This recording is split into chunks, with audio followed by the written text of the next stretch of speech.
When you don't take time to look at it through other people's eyes. Take some time and reflect on what you believe in your soul. Cause that is the key to life. You gotta let the negativity go. Hi, What the Foxers. Before we get started with today's episode, we just want to give a gentle trigger warning, as today's episode does include a guest speaker who shares her personal experience that does involve domestic violence as well as violence as a whole. So, with that being said, we just wanted to give you a heads up before you get started today. But thank you so much for tuning in to What the Fox podcast. Hello, and welcome to What the Fox podcast with your hosts, Lindsey Fox and Amber Ross. As a reminder, today's podcast episode is sponsored by Therapy Appointment. Therapy Appointment is the practical tool for starting, growing, and managing a practice. So today we have the lovely Ashlee Ertie with us today. She is actually one of my colleagues over at New Beginnings Wellness Center, and we have her here as a guest speaker to really dive into the world of gratitude by sharing her lived experience as a human first, therapist second, third, fourth. There's so much Yeah. more to her than that. Yes, 100% yes. We're more than what we do, right? Absolutely. Yes, Absolutely. So one thing I love is that, Ashlee, I would love for you to just sort of share how you identified yourself in that initial. We asked all of our guest speakers to kind of jump into like an initial bio, and I'm wondering if you can kind of share what you said in that with us for starters. In my bio, oh goodness, now my Like, brain's I'm gonna have a complete brain fart, of I can course. share it with you if you don't remember the exact thing, but there was Yeah, something that would about it be that stood out to wonderful. me. That would be No wonderful. problem. Thank you. So Ashlee had said, I am a young mother. I am a young mother who decided to choose success over being a statistic. I managed to turn my barriers into benefits, pain into power, and self-doubt into self-confidence. I'm sorry, all the snaps for that. Yes, ma'am. Oh, I sound good. I was like, wow, I sounded really good. Man, you did. Yes, ma'am. You sounded fabulous because that's just who you are. And I love that because whenever I read this bio, my initial thought was, you know what? Ashlee has so much to offer and there's so many different facets of her life. And not one piece of her like 2-sentence bio did she even begin to mention her role as a therapist or as an entrepreneur or all these other things that we're going to get into later. Yes. I felt like just my bio, I really wanted to capture just who I felt I was as a person outside of just like my roles or anything like that. Just like really what I stand for and what I feel like if I was to write, a book about me, like what would be my main focus and what would I want people to take from that? And that bio really just kind of, it speaks to that. It sure It does. It's powerful. Absolutely. Mhm. So Thank as you. with all of our guest speakers, we kind of dive in by saying, okay, let's kind of look at family of origin first, because when we kind of think about where we began in life and if we're fast tracking to where we are today, it starts with the beginnings of our life and sort of like our family culture, our upbringings, the shared beliefs that were bestowed upon us. So I'm wondering, before we dive into, the part of your life, which was like teenage years that changed everything for you, can you kind of share a little bit about your family culture for starters and sort of like what life looked like as a young Ashlee? For sure. I'd say I came from a pretty cookie cutter background. I grew up with a two-parent household. My parents have actually been married for 35 years. They just Wow. celebrated their anniversary in October. I had two younger siblings. We pretty much had like the house with the picket fence and the dog. And, my parents, they didn't drink, they didn't smoke, they didn't party. They went to work every day. We had a really stable environment, very secure. So it was interesting how I still managed to go on another path. But overall, like I really grew up with really wonderful parents that just really, were very stable, very secure. And I had really great relationships with them growing up. I mean, That's obviously wonderful. there was the regular like quarrels and stuff like that with one another. But overall, I had a really great upbringing. So it's kind of interesting how I managed to step out of that and still, make some not so very good decisions as a teenager. But Congratulations on being human. Yeah. Yay! That's kind of what I was thinking. I'm like, man, we all have choices. Yeah. And that's what being a person is. So, hey. Yeah.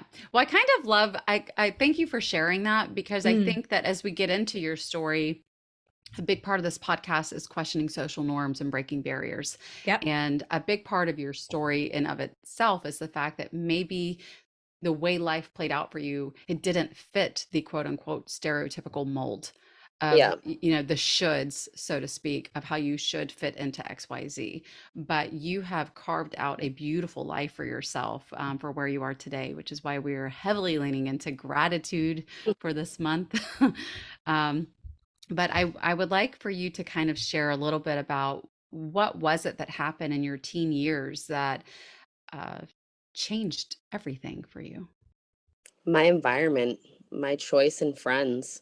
Mm, It was funny because growing up, people would always say to me, my friends that I was hanging out with at the time would say, like, why are you hanging out with us? Like, it doesn't make sense. Like, the life, the parents that you have, like, the life that you have, it just didn't really align with like what I was currently engaging in at that age. And it was just funny, but yeah, the environment really just kind of shaped who I was at that moment and the choices that I was making. I Mhm. started running with like, a troubled crowd. And, as a young teenager, you're really impressionable. And, I started mimicking and mirroring a lot of the behaviors that I was seeing my friends engage in. And that just really, like, I don't know, it launched me into this really awful downward spiral. I mean, thinking about who I was as a teenager in comparison to who I am now is like completely different. But obviously, yes, I'm a human and it's definitely shaped me and molded me into who I am today. But I mean, I was, I was smoking weed. I was getting suspended from school. I was arrested. I went to Wow. jail. As a teenager. As a wow. teenager, yeah, I went to jail. I was stealing cars. I mean, I was, Holy yeah, cow. yeah, it's funny because I'm really transparent about these things now because I think that when you get to a specific place in your life, people kind of like, have this idea about you that you're like, Mm, this untouched, amazing person that everything was just so flawless and seamless. And they don't really understand, like, I was god awful back in the day. You know what I'm saying? Like, I was a terrible teenager.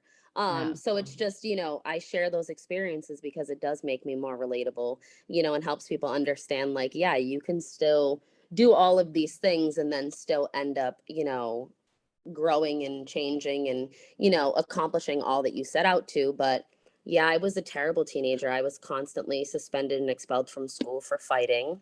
Oh, Um, wow. yeah, yep. I went to jail for 90 days when I was young. Yep. In a, what's 90 it? days? Yeah, as a Wow. teen. Yep. Yep. So that was an interesting time in my life, but I mean, I was like not doing my work. I was skipping class constantly. I mean, I was just, like I said, I was in a really bad downward spiral when I was younger, and it just led me to, being really like hypersexual and just being really promiscuous, which ultimately led to, me getting pregnant. Um, so yeah, Wow. that's how we got there. And well, you said that you were a young mother. So in your bio, so with that being said, how old were you when you got pregnant? I was 16. Wow. Yep. 16 and pregnant. Yep. Trying to so 16. I navigate the have whole. to ask before we go to like that moment, and they may be connected. I am a huge proponent of like your past does not have to dictate your future and all that. So first of all, like congratulations on stepping out of that and making like using those pivotal moments and those setbacks to like lay the foundation for an incredible life. Thank you. Second of all, sitting in jail for that period of time, like what goes through your mind at like how old were you and what did that look like, feel like? I mean, that had to have been a shocking moment. Um, to be frank, what I was thinking was, what the hell are you doing here, Ashley? You do not belong here. That was probably one of the changing points in my life where I realized, like, this is not where you belong. Like, Mm, it was like that slap in the face, like, you didn't come from this broken home. Like, you have all these supports, you have these resources, you have this stability and security. What the hell are you doing? Like, you need to get yeah. it together. and cut the nonsense out. And I mean, it was a Wow. god awful experience. I mean, you're like completely violated, you don't have any privacy. You're locked in your room, unless you have like rec time or things of that nature. But it's just like you're around a bunch of troubled, young women that are also struggling in whatever places they are. But I think learning about them more and realizing the environment and the background that they came from, it was just so different from me. And it was just like, yeah, like I said, that was really just the moment where it was just a slap in the face for me, where I'm like, what are you doing? Like, you really Yeah. need to start making better choices, because I was young and I was taking risk. And, when you're young, like you're not really calculating the consequences that can Mm-mm. come after that. And I think Mhm. that I just got so addicted to the fun and the risk Mm. taking that I wasn't really considering the consequences. And then I had to obviously experience a really big consequence, which was just like, got to get it together, girl. And Yeah. it was pretty intense. It was awful. But one of the counselors there looked at me and said, I just know this will be the last time you ever come through this door. And it was. That's It was powerful. the last time. It was the Wow. last. This is a counselor for the facility where you were staying for 90 Yeah, days. one of the res counselors, yeah. Yeah. Looked at me and said, I know this will be the last time you ever come through those doors. Because realistically, like with Wow. DYS, like it's a Mm. cycle. Like once you go in, it's constant. I mean, there was girls there that were just like, they Mhm. do 5 months, they would be back in a month. And she just looked at me and she said, I know you'll never step foot in this building again. And I said, you're damn right I won't. You're like Wow. And claiming that, manifesting that. Absolutely, this is not happening again. Yes, I mean, whew. never again. wow. And all I can keep thinking about is like as describe being from a cookie cutter home, I'm just thinking like what in the world was going through your parents' minds of like just like Yeah. like where did this come from and why is this happening? I just can imagine how much this shook so many different elements of your foundation in that sense too. Absolutely. They were Yeah. really disappointed. And I think Yeah. that disappointment too was like really hard for me to deal with, because I think that anger, like whatever, but like having your parents be genuinely disappointed in you and the choices that you made, that was another like, slap in the face for me. Like Yeah. you have to start making changes because your parents do not deserve this. Right. Well, So, so I mean, at this point, then you found out that you were pregnant at mhm, 16. mhm. So, what went through your mind when this happened? I'm assuming this was like around the same time that maybe you got out of jail or what have you, around the same kind of time set. So, like, how did you cope with that, and what went through your mind when you found this out? So it was about a year after. And I mean, I was starting to make better choices, but I was still on a slippery slope. And, I still was not doing very well in school, skipping a lot of school, just like making really, you know, not so good decisions. And I actually was going into work because I had worked at Price Chopper at that time and my mom had dropped me off. I was starting to like sleep more. I was just really cranky. Like my mood was fluctuating significantly, all of those things. And she just walked in with me to work and was like, I need you to take a pregnancy test. And I was like, super defensive, like, just like, wait, what are you talking about? Because I had no idea. I Wow, had your no idea. mom is who suggested Mom this knew. over you. Yeah, she really did know, Wow. because I had no idea. So she walked in, she bought a pregnancy test, she made me go into the bathroom stall. I took taken the pregnancy test, and I remember I just sat there on the seat, just like sitting there holding the pregnancy test as it said positive. And I remember that this wave of nausea just hitting me and I Oh, wanted to Mm. puke. And my mom didn't say, she didn't knock, she just said, it's positive, isn't it? Oh And my then I just like, gosh. I even can feel myself like I'm getting triggered, but I was gonna say I um have chills right I now. do That like too. that had to Yeah. be oh yeah. just all the feels. So it was Wow. just difficult, and we obviously, like, I ended up having to leave work because I was like distraught. Um Yeah. I was crying, and the worst part about it is that my mom didn't like she didn't emotionally react. She was just like Mm. stone cold. And like the iciness that came over her literally gives me goosebumps just thinking about it, because you could just see how disappointed And I almost felt Mm, like she was like repulsed. That's a Yeah. really strong word to use, but like in the yeah. moment, that's how I felt, like I was being rejected and I like repulsed her. And she struggled with it significantly. Um, and really like didn't even talk to me for like weeks, like very bare minimum conversations. But Mhm.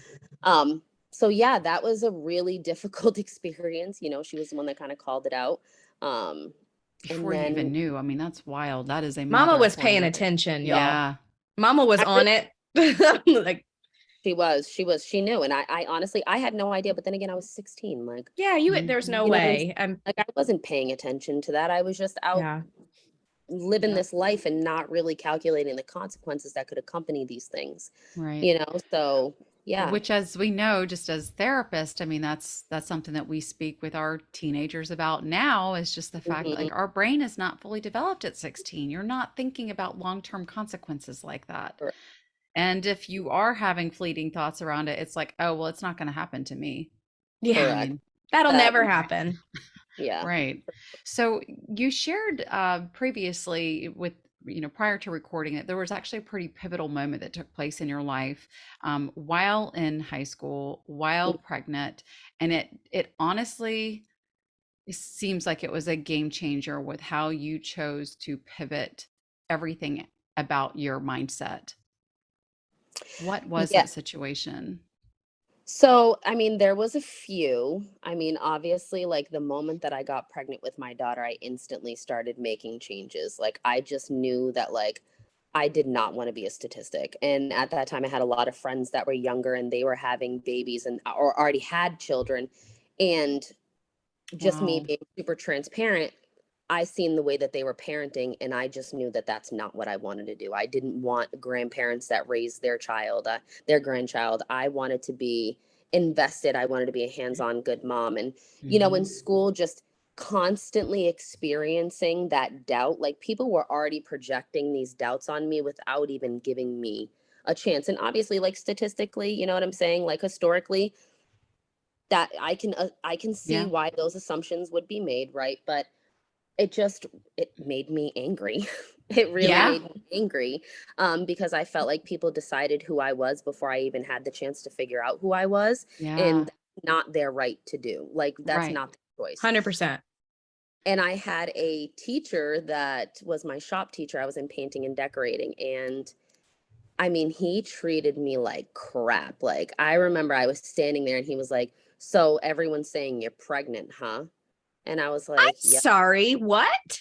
Yeah, it was he literally looked at me and was like, "So everyone's saying that you're pregnant, huh?" And I was just like, "I mean, not that that's any of your business or anyone else's, but yes, I am." And he was like, "Ugh, that's unfortunate. It'll just be another set of grandparents that have to raise a kid." And I was just like, Holy cow. The I don't know if nerve. it's probably not the appropriate platform to say what I said, but I said some Oh, not very. you can use this platform to say whatever the hell you want. I pretty much said like, "Well, you can go fuck yourself," in plain English. And I literally looked at him and I said, "Watch, I'll make sure you eat those goddamn words that come out of your mouth." And you know, it kind of happened like that slander just continued throughout school. Like he would say, like, "This isn't even a place that you should be. You should be in Oh an my alternative school gosh. with the rest of the pregnant kid girls," and just like the slander just literally continued. Like he would belittle me, he would talk shit to me, like he would make passive aggressive comments. Oh um my he gosh. even said like, go ahead. No, just like my chest is getting tight. Like I'm feeling my blood boil as you even relive and recall these moments. Like, I'm Yeah, literally pissed off on your behalf for something that happened many years ago because that is complete and utter garbage. it was awful because you know I had some really great supportive teachers, and I'd like to speak about that in a second. But this teacher just like was just terrible to me. And I remember he stood there and he looked me dead in the face and said, "Graduation is next year and I doubt that you'll be there." And I was just like, you know, like, go to hell. Yeah. But luckily, I had a wonderful school adjustment counselor, Dee Anderson, that I loved that lady. She went to bat for me. She believed in me and just motivated me in ways that I couldn't even imagine. And if it wasn't for her, that journey would have been extremely difficult. Like, she went to bat for me. She was definitely that teacher that, when you think about, your younger years, like that teacher that just really stands out, or that educator that stands out to you. Yeah. And she's definitely that person. She's an amazing woman. And actually, I seen her a couple years, like 2 years ago. And she had asked me what I was doing for work. And I said, I'm actually a therapist. And I want to thank you for motivating me, and you play a big part in the role that I'm in today. And she just started crying and hugging me and said, I never doubted you for a minute. I just needed to make sure that you believed it. So I get emotional thinking about her, because she just was like super impactful and important to me. But yeah, so Thank that was a God for moment. So people luckily like that. Like, honestly, I can't. Props to all the people who spend time in education, who like breathe life and love and encouragement into youth. And that just, I'm glad that someone like that was in your path, because if all you had to think about was the man who was being so demeaning and so derogatory, like, oh, it breaks my heart, but I'm so glad you had her. Thank you. Yeah. If she happens to listen to this podcast, God bless you. Thank you. Yes. She is amazing. But luckily, that just motivated me. His doubt just really like motivated the shit out of me. And I just Yeah. refused to like conform to this image that he thought, that he conjured up of me. And I was just like, no, I'm going to be the exact opposite. So luckily I made it to graduation, and I graduated with all A's and B's in school. And before that I had a 12 in one of my classes, like 1234. I was failing everything, and I graduated with A's and B's, and he had to hand me my diploma, which was Oh the my best moment goodness. of my life. That's he karma working its magic right there. Yeah, it is. That was the universe that said, well, now you're going to really pay for this. And I walked over to him, and he was like, here's your diploma. I'm happy that you made it. And I literally looked at him and I said, fuck you. And I walked away. And I walked away. That probably felt amazing.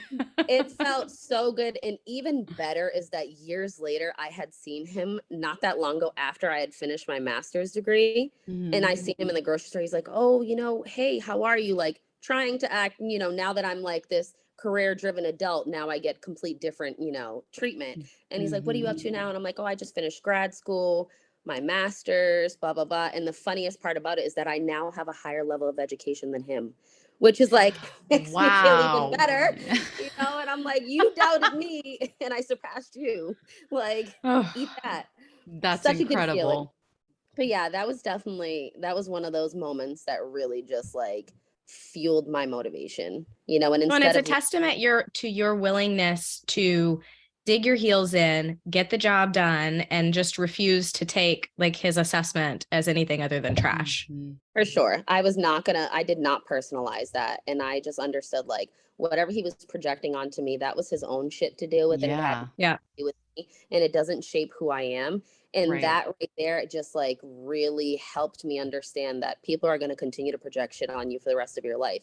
And like, it is your job not to personalize that and not to internalize that, because it's a reflection of them. It is not a reflection of me. So absolutely. Yeah. Yeah. I mean, but it's amazing to hear how, you want to talk about turning self-doubt into self-confidence. Yeah. You have this person who left an impression on you, and obviously not for the right reasons, but then it's like it motivated the hell out of you to keep going and to surpass any kind of, goal that you thought, or excuse me, limitation that you thought would be before you. So at some point you decided to go to undergrad, you went to college. What did you end up getting your degree in? I honestly have no idea. I'm just very curious. Did you Psychology. I was gonna say, did you know you wanted to be a therapist at that point? Like, at what point did you know that's what you wanted to do? So, funny story. When I was in 7th grade, I had a science teacher named Miss Cradler. And she always used to say to me, because at such a young age, people always used to just like want to talk to me, come to me for advice, and just talk my ear off. And I used to enjoy it. I used to love helping people work through those things. And I think this is probably how you attracted your friend group then, probably leading into high school, is that you were being their therapist. Correct. Okay, it's making sense now. Yeah. Got it. She wrote in my yearbook, she said, you're going to make a great therapist one day. Love, Miss Cradler. And it's so funny because I've been trying to find this woman to let her know I am a therapist now. You were It right. happened. Like it really happened. You really spoke that into existence. So it was just so funny. But Wow. this has just been something since I was very young that has just like continued to grow, and I've continued to nurture it, and then I turned it into a career. So That's incredible.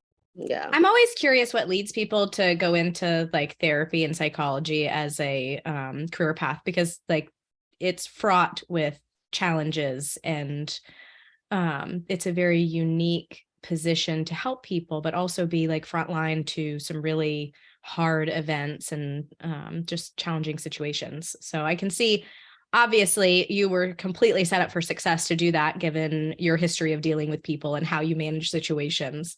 But I appreciate you sharing that. Yeah, I mean, I think that my choice to become a therapist is, a little bit deeper than that. It was more so like I've struggled significantly with a lot of my own mental health issues, and I've had to Yeah. navigate a lot of things independently. And I had made a promise that if I could help light up paths for other people, like I will do that, and I'm dedicated to that. And knowing how I felt feeling so alone in so many different spaces or times of my life, I never want anyone to ever feel like that again. So if I can step up and hold that really shitty dark space with you, I'm going to Mhm. sit in it with you. I may not always be able to drain out the water that's drowning you, but hell, we're going to sit in it together, and I'm going to hold you up the best that I can so we can both stay afloat. And, Mm, it's just, I don't ever want anyone to feel alone. So, that's yeah, That's huge and beautiful. powerful. Yeah. thank you. Yeah.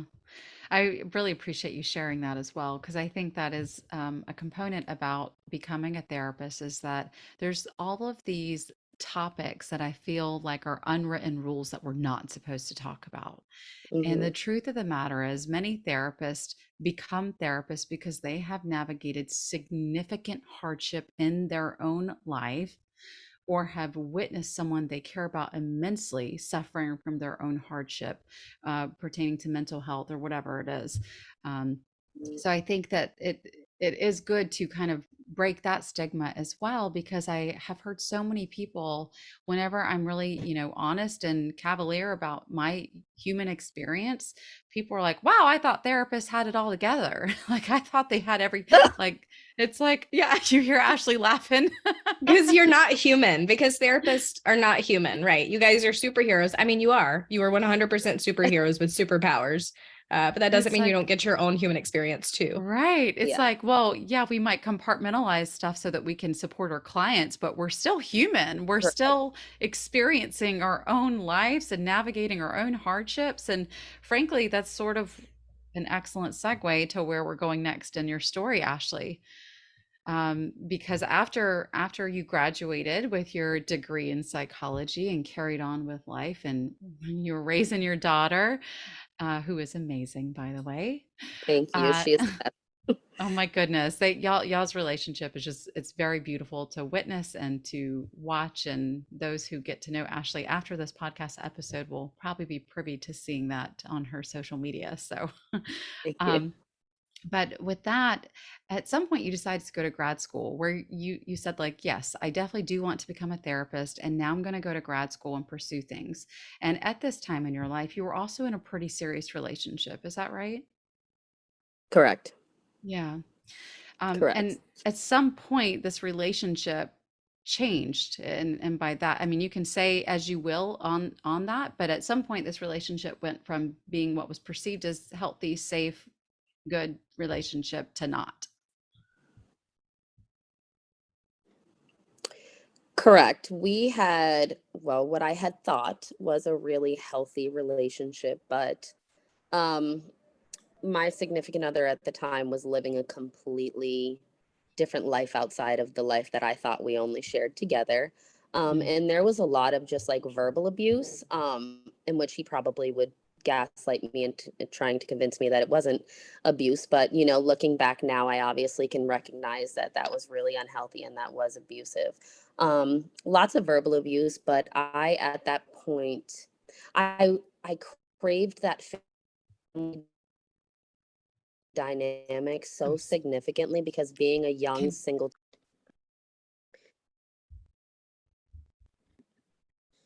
So I craved that family dynamic because as a 16-year-old mom, 16-year-old single mother, I thought that having that family dynamic was never really going to be achievable for me. It just felt like something that it was just so far in the future, or if it even existed for me. So when I did find that family setting with my, fiance at the time, he had a son, I had a daughter, and we were able to like blend our families together. And for a while it was a really beautiful experience.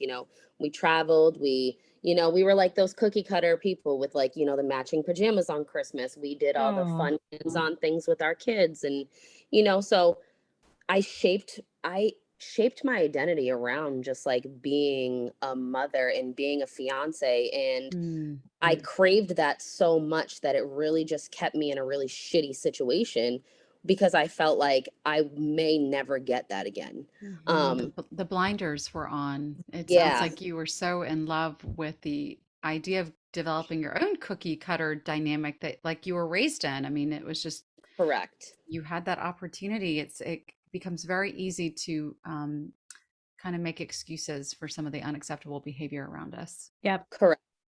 And because I did grow up in that household, right, where I had parents that had a healthy marriage and all of those things, so it just made me feel like I really wanted that. So again, I had the blinders on and I just stayed in a really shitty situation, and the verbal abuse was just like really significant. When we were good, we were great, but the moment that he Hmm. got angry or upset, I mean, the things that would come out of his mouth I probably wouldn't even share because they are so disgusting. Yeah. um Mm, but I'm just so like, sorry you went through that. no one will ever love you. That's why your daughter's father, he detested you so much that he couldn't even parent his own child because of you. Like, just like really demeaning things. And wow. unfortunately, I did personalize those things and I internalized them How could you significantly. not, though? How could you not? Because when it's someone you love and Yeah. it's someone who you trust is who they say they are, and they Mhm. are saying these things, how can you not personalize those things? This is what makes Absolutely. abuse abuse. I mean, it's Yep. psychologically very damaging. And so in the Absolutely. middle of this, you're in grad school at the time that Correct. this is happening. So you're in grad school studying to learn how to become a therapist while being abused. Correct. I am in grad school full time. I am working two jobs, one full time, one part time, managing family household and experiencing, this level of abuse that at that time I didn't really label it as abuse. Yeah. I had convinced myself that I was deserving of that. And Mm, that this identity that this other person was shaping for me was really like my true identity. You know what Hmm. I'm saying? And that's when I just really started allowing it even more because I was convincing yeah. myself that this is what I deserved. This was true. I was the one that was wrong. You know what I'm saying? Like, this is all I've ever really deserved. And then, like, chalking it up, like, well, Hmm. maybe you're paying for the things that you did in the past. And you were a Right. 16-year-old mom and you did do all these things. So maybe this is the best that it'll ever get. And I Hmm. Mm, just allowed that continuously. And I had struggled with a lot of body image issues. And Hmm. I never like, I always used to be in like sweatpants and baggy clothing and everything like that. And I got to this place in our relationship where I wanted to take care of myself and I wanted to do better for myself. So I started losing weight. I started getting dressed up. I started doing all these things. And I remember one time for my birthday, I had put on a dress for the first time and I don't even know how long. And I was so excited to go into my bedroom because I was like, I look so amazing. Like, he's going to look at me and he's going to be like, you just look so beautiful. And I remember I walked into the room and Hmm. I stood there and he turned around and he just looked at me and said, how does this shirt look on me? And I was like, ugh, you look great. And I remember I walked out and I turned around and the tears were like welling up in my eyes. And I just literally broke down. And it was just like little moments like that where it was just like, wow, like I should have never allowed myself to endure those things. And Yeah. it just got progressively worse. And it ended up in, domestic violence where, one night we got into a really heated argument. Both of our kids were actually in the kitchen doing homework. We got into a really heated argument, which led to a physical altercation. He had shoved me. And then I had like shoved him back to say, like, like, get the fuck off of me. Like, why are you pushing me? And then he ended up like shoving me in the corner and he was like holding me and like slamming my head into the wall. And like, spewing really disgusting things like you're a slut, you're a whore, no one's ever going to love you, people are just going to F you and leave you, like just really disgusting things. And, it just got really heated. And then he ended up punching me in my face twice. I actually had to see a plastic surgeon because they thought that he had knocked my eye out of the socket. So my face was like deformed for over a month. My eye was swollen shut. My nose was deformed. I couldn't open up my mouth all the way because my jaw, and like my daughter and his son were in the kitchen, and my daughter had taken his son and like they hid in the bedroom. And my daughter will say, like, to this day, like yelling is a major trigger for her because she remembers how loud I was yelling, saying, please stop, our kids are in the other room, please stop, our kids are in the other room. So that's a hard subject for me, but so yeah, unfortunately it led there. And it happens so quickly and quietly, I want to say. And this is something that I thank you so much for being willing to share this part of your life with us so publicly, because this takes a lot of courage to be so open about. And as I'm hearing you say this, I'm also picturing, like, in understanding in the back of your mind, your internal dialogue and what you had been kind of feeding yourself from the core beliefs that were established at a young age, going back to the shop teacher in high school of this is the best you'll ever get. This is what you deserve, that you are unlovable, that you are not good enough. And these are the kind of moments that I hope that in today's episode we can highlight as these kind of moments where we don't realize how our words have a ripple effect and how damaging they can be, and the pain that it can cause and reinforce of people's existing traumas or hardships. You did not deserve that. No human being deserves that. And we haven't even got to the worst of your story, the worst part of your story. I know Amber, you're not aware of this piece of her story, but we are going to talk about the fact that Ashlee did get out of this relationship. Correct. And before we kind of get into that, I just want to share a general statistic that it usually takes people 7 attempts to leave an abusive relationship before they are able to leave successfully and live through that. So, with that, Ashlee, how many times did it take for you to successfully get out of that relationship? Once. He hit me once. I packed my shit and my daughter's shit. I left and I never went back. Once. Wow. And it took me once Wow. because I have a daughter, and I don't want to get emotional, but You are allowed to. Again, You have our we are permission, human. yes. We are human first. We are human Yeah. first. And this is a very, very intense subject. I know this is deeply personal because it does involve your daughter, and you have fought fiercely to protect her your whole life. So it is okay to sit in that space. Feel your feels, girl. I had to take an account that your kids do not do what you say, they do what you do. And if I wanted to raise a young woman that valued herself and, just valued herself and just knew who she was and was so confident in that, and I needed to role model that. And I knew that in order to do so, in order to show her what it was to be a strong woman, I had to step into my strength in that moment. And I needed to say, today was the day, I was done, and I'm never going to look back no matter what, because I needed my daughter to understand that no one ever has the right to treat you like that. I'm sorry. Take a minute. That's so powerful and so incredible, and what a gift to yourself and a gift to your daughter to be able to take control of that moment and remove both of you from that dangerous situation. I mean, I can only imagine.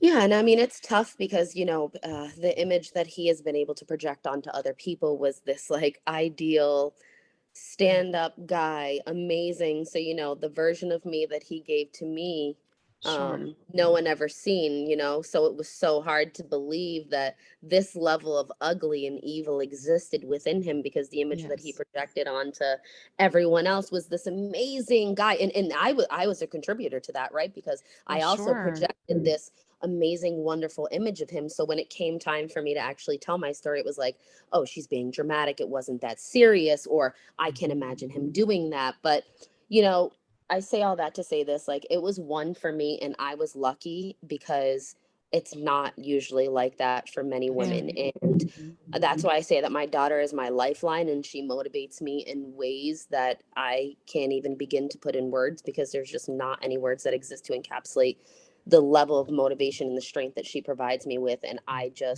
it was one and done. The only time that I stepped foot back in that apartment was to clean it out and get my stuff. And that was it. And that Which was the is last time that was it for that's us for almost which 9 is years. I mean, that's incredible. It's incredible that you were able to get out at the time that you did, and that it was a one and done type of situation, but it wasn't entirely done, which we'll come to. Um, with that being said, for our listeners, the most dangerous time for a survivor or a victim of abuse is 18 months after leaving their abusive partner.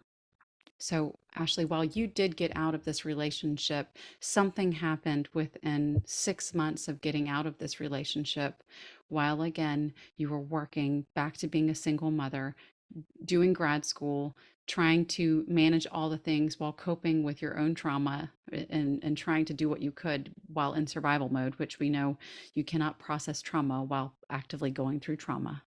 So, what happened within the 6 months after you left? So this actual incident that we're going to touch on actually was not inflicted by him. So this was just another traumatic event that had followed up 6 months later. Thank you After for clarifying that. I did not realize that. Thank you so much for clarifying that. No, that's okay.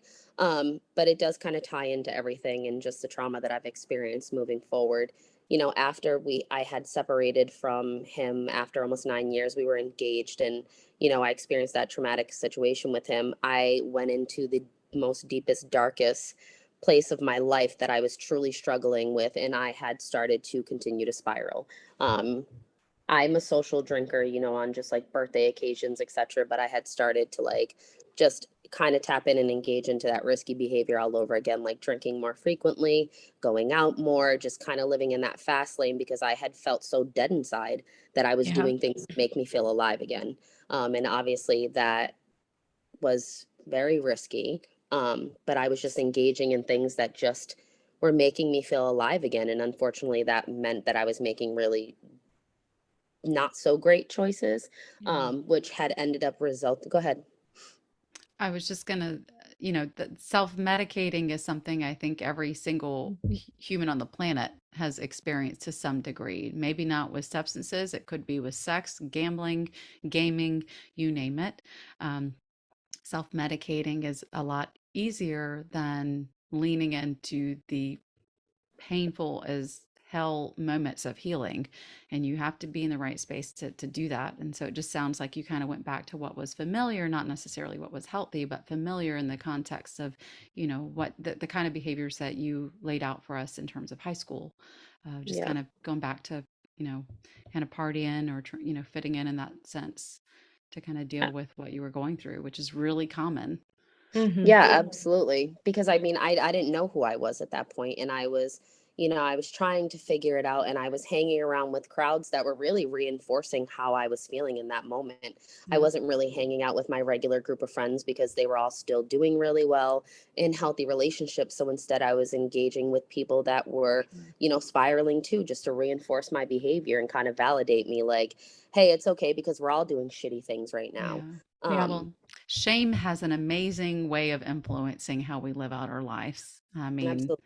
that emotion is very powerful. Absolutely. So I had, just experienced that traumatic event with my ex, and then 6 months later, I ended up being stabbed multiple times by I wouldn't use the word friend, but what she was actually a friend at the time, which obviously she was extremely unwell. But I was not, aware of that at that time. And we had ended up going out to actually celebrate one of my friend's promotions at her job. And this girl had accompanied us. And I was already starting to distance myself because that's when I was starting to step out of that toxic phase, because I realized like, you're going down this dark path. You're on this bender right now. You really need to get off. So I was aware enough to realize that that's not where I wanted to go again. So I was separating myself and cutting ties with people that were still engaging in those behaviors. And she happened to be one of them. And, we ended up going out, and a verbal argument ended up taking place, which had turned physical, which had resulted in me being stabbed multiple times, which I'm sure you can see the huge scar on my throat. I don't know My how visible it is. gosh. Wow. On your But throat. You were stabbed in your throat and other places. correct. Twice on Oh, my throat and then once in my arm. The oh my large gosh. scar, and then I have a smaller one. She had hit my jugular. So I had 2 blood transfusions, 7 days in the trauma unit. My lungs collapsed while I was in surgery, and I needed to be intubated because I was literally dying. So that was unfortunately another traumatic event that had taken place, all well, again, still in grad school, still working it was 2 full-time jobs at this point, because I had to, support my daughter, because I was no longer splitting or sharing a household with someone else. So all of this was still happening, at the same time. And then I almost died. Thank God I did not. That was definitely a turning point in my life, where I was like, this is again just reinforcing that the notion that I already had in my mind, that this is not the environment that you need to be around, and you really need to like get back on track again, because Yeah. I had fallen off track, which led me into this, obviously a predicament that almost resulted in me dying, which was unfortunately, those choices directly impacted my daughter, and put her in an experience where she experienced trauma for a second time right after that DV incident, and then me almost being stabbed to death. So that was really traumatic for her, obviously. And that was, I don't really know how to describe it, because I can't really say that I fully healed from that situation, because unfortunately I was still in survival mode. And I mean, I literally was stabbed, almost died, and I was supposed to take 12 weeks off. That was the recommendation for healing, not just physically, but mentally as well. Yeah. I went back to work, both jobs, after 2 weeks, and back into grad school right after, literally almost being stabbed to death. I took no time off from anything, because life didn't grant me the opportunity to be able to Yeah. slow down, or, I didn't have that luxury, because I had a child that I had to support. I had money that I needed to make. So I didn't have that luxury where I could really heal. So Which trying to process all of that at the same time while still, you can't. You just yeah, No, I can't. mean, it's You not simply possible. can't. And this is where, I will not get on a soapbox about this, but this ties into the very systemic issues that must change when it comes to our access to care for mental health, for physical health. I mean, that is absolutely unbelievable to think that here you are going through this near death experience. And because you have to make ends meet, you got to get back to work within 2 weeks. mhm. I mean, it's just you can't even begin to fathom that. I No, mean, absolutely not. there's so Yeah. you did it apparently, and I honestly feel like I met you not too soon thereafter, because you had started a portion of internship or something within grad school. It was the same year. It was the same year that I started. So when I started at New Beginnings, it was the same year that that incident had taken place. Wow. So, yeah. So Wow. I'm going to ask a question. Let me figure out how to formulate it. How do you walk away from a near-death experience after 2 weeks, rejoin your 2 full-time jobs and caring for your child and finishing grad school and starting an internship? And like, how do you do that? What did that look like for you mentally, physically, emotionally? Like, you had to be thinking, of course, like, I just have to push through because I have to do the things. But I guess my question is like, how do you go from that to where you are now? Like what was that point of, I'm no longer just going to survive. I'm no longer just going to push through because it's what's expected of me. I'm going to thrive and create light for other people, because in that dark space, I don't see how you see that end point. During that time, I definitely dissociated a lot. I felt like I was a robot living in a dreamlike state where I was just going through the motions every day, just getting what, doing what I needed to do, and just like, doing the same thing over and over again. And I was really just avoidant. I mean, I wasn't feeling my feelings, but again, I wasn't granted that luxury to really be able to process it in real time and just like Yeah. filter it out and heal from that while I'm going through it. So I just put myself in this like robotic state where I was just pushing through and doing what I need to do. And it was at the time where I felt like I was so detached from reality that I was starting to sink into this depressive state where I was just isolating from everyone. I was just like doing what I need to do, but I wasn't hanging out with friends. I don't even really feel like I was being a present mom at that time either, because again, I just felt like I was so submerged into survival mode that I wasn't feeling anything. I was just trying to survive and get by. Um, And just and of note, this is, and I'm sorry to interrupt here, but just for a timeline for our listeners to piece together, this was right before the pandemic, basically. Mhm. So you had entered your own state of, just to your word choice of, being disassociated most of the time, very depressed, being robotic, just trying to get through, very isolated. And then the pandemic hits, which isolates the entire universe. Yeah. Yes. So it just really felt like, I mean, excuse my language, but a real like what the fuck moment, and when does it end? Because it was just Thus, that. what the fox. Yeah, Yes, that's exactly. Those are the what the fox moments, friends. Oh, It was just back to back, but it really just continues to tie into my daughter, because the moment that I feel like I'm not being a good mother to her, it always is my wake up call, and Mhm. she always just breathes life back into me without her even noticing that she's doing so. And I have to say that I have this ability to, when I realize that I'm really so close to the edge and I'm about to jump off, that I can pull myself back. And typically, I always say that my daughter is my anchor. She has kept me here in many ways, like literally. I mean, after I was stabbed, I remember the nurse when I was laying in bed and I was literally dying, and they're all working on me, and the nurse said to me, like, she was trying to keep me awake to stimulate me, and she's like, do you have kids? And I wasn't really coherent. I was like, I have a daughter. And she was like, well, I need you to think of your daughter right now, because I kept saying, I want to go to sleep. I want to go to sleep. And she said, baby, you can't go to sleep. She said, I need you to think about your daughter right now, and I need you to fight for her, because those eyes need to see her again. And like the strength that comes from that, and the way that my daughter has literally kept me alive in every way, shape, and form. So I pull to her, and I wish sometimes I didn't have to lean on her so heavily, but I pull so much love and strength from her, and she literally just keeps me going, and she keeps me alive. And that really just put me in this path where I'm like, I need to be the best for her, and I need to be the best for me too. And I think that that was another moment, right? Is that when you're a mom, you live for your children so much. And I realized that sometimes only living for her was also a disservice to her. I needed to live for me, because how can I teach my daughter to live if I'm not living, right? I can't just shape my identity so closely around her and shape it so much around her that I'm not actually living for me, because then how am I teaching her to live for her? So I'm it just, sorry. that's okay. Full Take a stop. pause.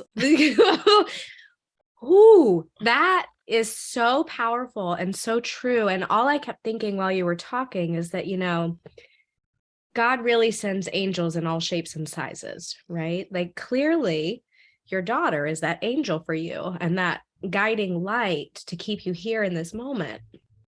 And I will Yeah. apologize. My face is No, leaking. that's okay. Jesus. Your eyes a little wet over there, Amber. Man, my whole face is wet. I got the ugly cry going. Oh, It's girl, trust me. it is a powerful part of your story, and what a gift to yourself, and how you can create such a wonderful bond and wonderful story for your daughter to show her, like, yeah, life can be shit sometimes. And yes, you can overcome that, and you can create something beautiful from whatever is going on around you. Because I mean, nothing about your story has been easy, despite the fact that you like to say you had a cookie cutter house and a cookie cutter Yeah. family and like all the things. Like, you have come up against some very large obstacles. And it's amazing to see the woman you are today, despite everything that has tried to derail you.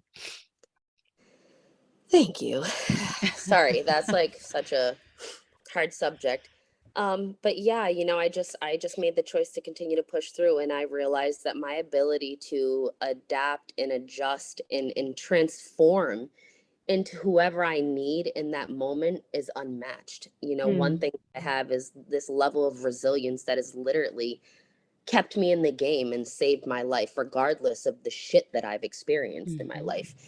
People will always say to me, like, well, how the hell did you get through it? And sometimes I can't really say that there's words to really capture how I did. I just decided that, like, I'm just going to get shit done no matter what. Like, Mhm. I have to trust myself and trust my abilities and just push the fuck forward, because I can't throw in the towel. One, I can't throw in the towel for me, and I can't throw in the towel because I'm all she has. So if I Yeah. throw in the towel, she got nothing. I feel like if we were to look up in the dictionary, do you remember in high school where you would like put people's pictures next to words in the dictionary? Maybe it was just me. Yeah. If we were to look up like do the damn thing, I feel like your picture would be right next to Thank that, you. because like at every stage you're just like, okay, this is not it. I gotta make a change. I gotta do the thing. And it's an incredible ability to be quite literally in the shit and pull yourself out of it. And I Mhm. mean, that's like all of the snaps and claps and all the things for you, because that is just outstanding. I mean, it has not been easy, and it has come with literally like trying to commit suicide, with binge drinking, being hypersexual, making risky decisions. I mean, it is not this fucking ideal way that it's No. happened. As a human, I've definitely done some really shitty things, but Mhm. I've just I've always been able to kind of circle back and just be like, this is not it for you, Ash. Like, this is not it for you. This is not it for G. My daughter's name's Gianna. I call her G, but like, this is just not it for us. And like, you have to do better. And I always wanted to be that role model for my daughter. And it's just always been able to that was the foot in my ass to like Mm. just get back on track. So, I mean, with all of that said, I still managed to do all these things, and I graduated from grad school, and I, Hell yes, really, you did.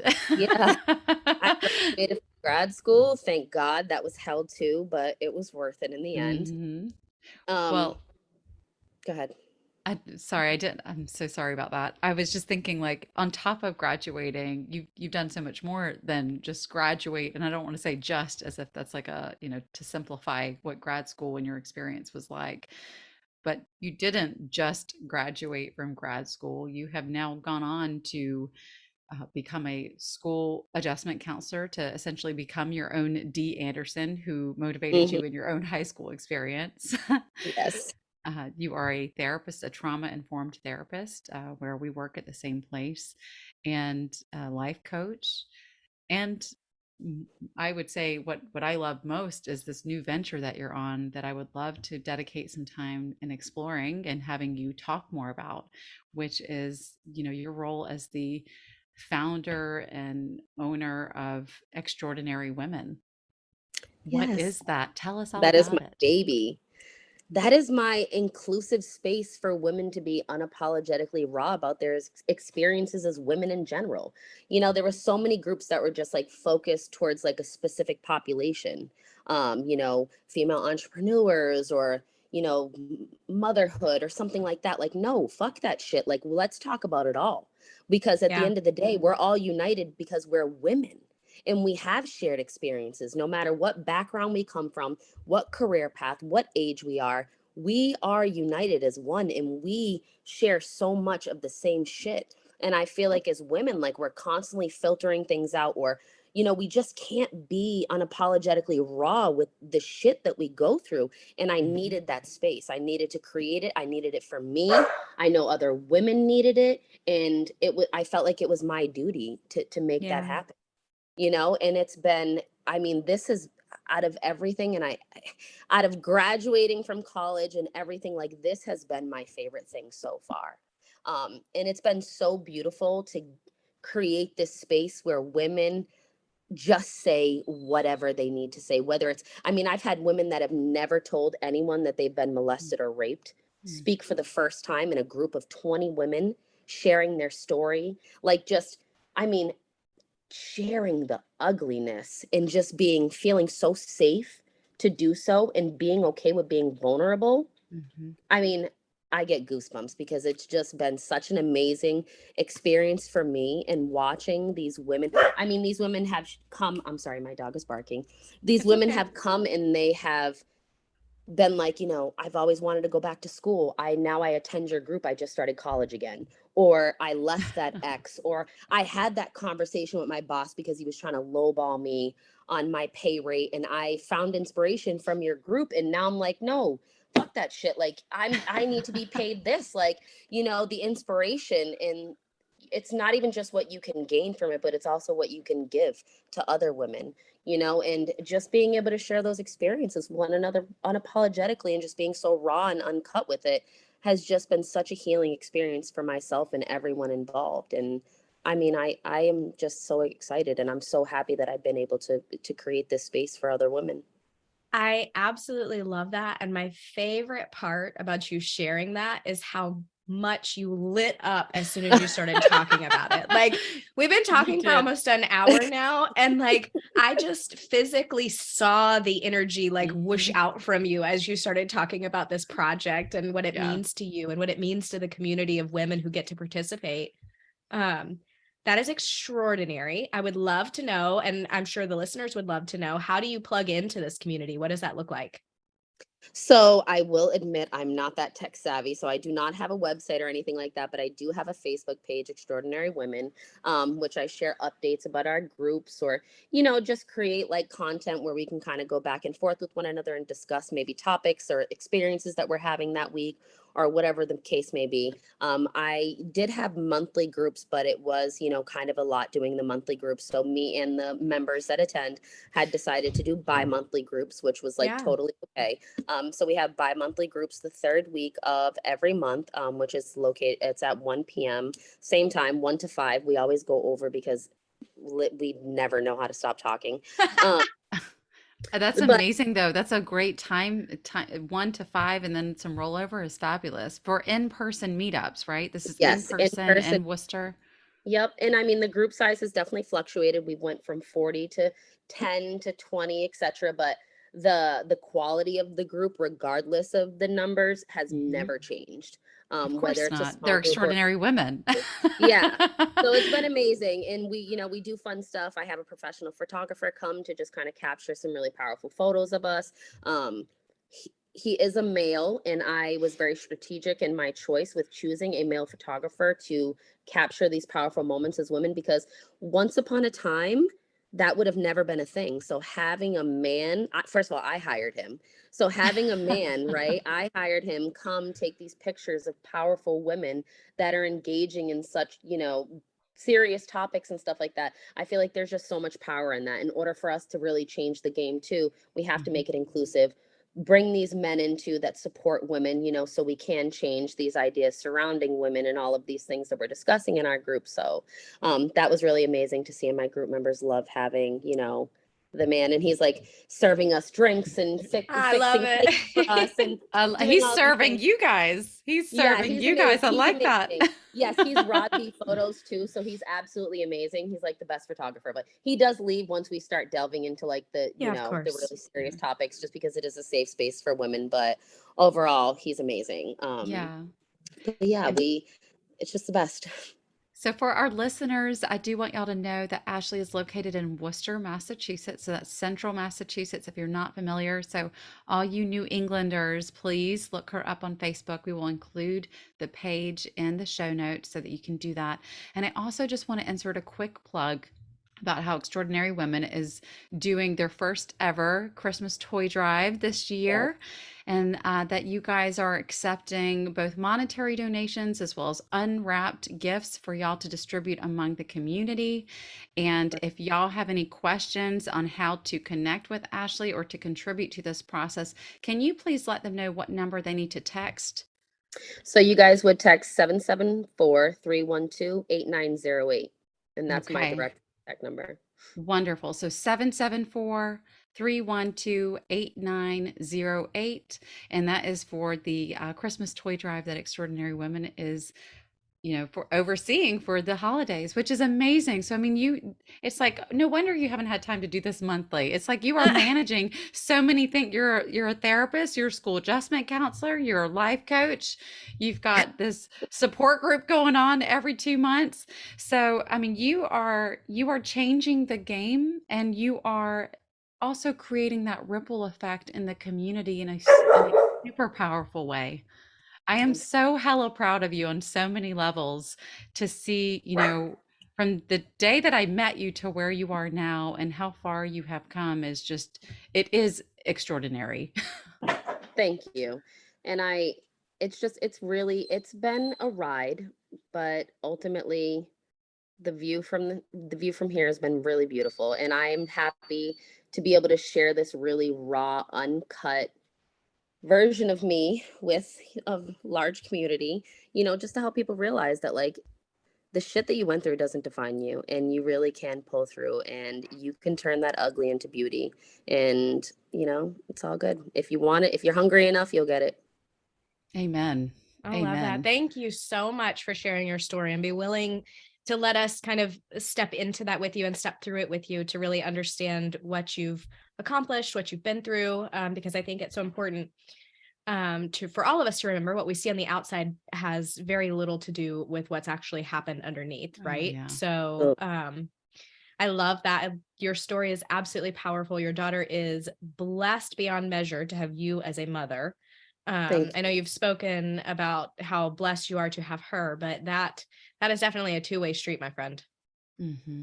I think she knows that, and it's she didn't always, but I think it's been amazing to watch her just really appreciate me and just really starting to understand the shit that I've put into this, for the both of us. And, not that it's ever about her, but, feeling like she needs to repay me or anything like that, but just having that acknowledgement and understanding, like, life hasn't always been easy for mom, but mom always made it happen. That's right. Well, as she gets older, as we know, her brain is starting to catch up. I mean, she's now preparing and looking at different colleges and all that stuff. So it's like she's starting to grow up, and she's starting to see mom as a human, mom as a woman, mom beyond her role as mom. Mm-hmm. Yes, and I'm glad that she loves this version of me too, because that has been so important to me.